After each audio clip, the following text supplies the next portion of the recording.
Guys catch করেন আমি আজকে কোথায় যাচ্ছি। এটা বাংলাদেশের একটা জাতীয় উদ্যান, আমাদের সিলেট বিভাগের মৌলভীবাজার জেলার কমলগঞ্জ উপজেলার একটা জঙ্গল।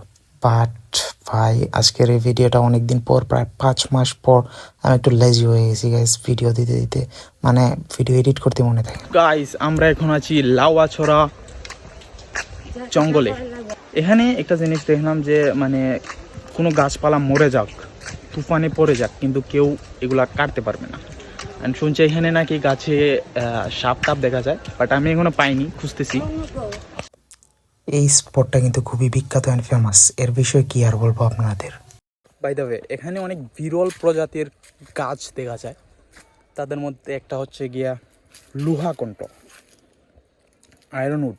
বাট হ্যাঁ, আমরা খুবই লাকি ছিলাম যে সময় আমরা ওইখানে ঘুরতে গিয়েছিলাম, তখন ওই রেল লাইন দিয়ে রেলটা যায় অ্যান্ড সেই ভিউটা আমি ক্যাপচার করি।